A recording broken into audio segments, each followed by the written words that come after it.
Hello ఏరా ఎలా ఉంది కంపెనీ? నువ్వు వెళ్ళిపోయిన తర్వాత చాలా మారిపోయిందిరా. నాకు తెలుసు ఆ బాస్ గారు ఇంకా ఎక్కువ స్ట్రెస్ పెడుతుంటాడు అని, అందుకనే నేను మానేసింది. బాస్కి యాక్సిడెంట్ అయింది, ఆయన బదులు వాళ్ళ కూతురు వస్తుంది. ఎంత బాగుందంటే అంత బాగుందిరా. ఆహా, ఆమె ఎంత బాగుంటే ఏం లే, మనకు లాస్ట్కి అంతే శాలరీగా వచ్చేది.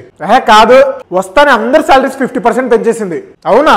మన మేనేజర్ ఉన్నాడు కదా, వాడెందుకు గుర్తులేడు? పందినాయాలు బర్రెలా అరుస్తా అంటాడు, వాడిని తీసేశారు. వాడి ప్లేస్ లో ఒక అమ్మాయి వస్తుంది మేనేజర్ గా. ఎంత బాగుందంటే అంత బాగుందిరా. ఇప్పుడు దాకా బాస్ కూతురు కూడా ఇదే అన్నావు. ఇద్దరు బాగున్నారా?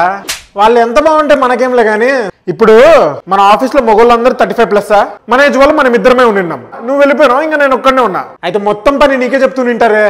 కాదు, బాస్ కూతురు మేనేజర్ ఇద్దరు నా మీదే కన్నేశారు. రోజంతా వాళ్ళిద్దరు క్యాబిన్లలోనే ఉంటున్నా. మరి నీ పని ఎవరు చేస్తున్నారు? బాస్ కూతురు నుంచి స్ట్రిక్ట్ ఆర్డర్, గౌస్ ఒక్క ఇంచు కూడా పని ఇవ్వద్దండి, శాలరీ ఒక్కటి 2 times ఇవ్వండి నెలకు అని. అరే నేను మళ్ళీ రిజైన్ అవుదాం అనుకుంటున్నారా? కంపెనీకి కొన్ని రూల్స్ ఉన్నాయంట్రా. ఏంటి?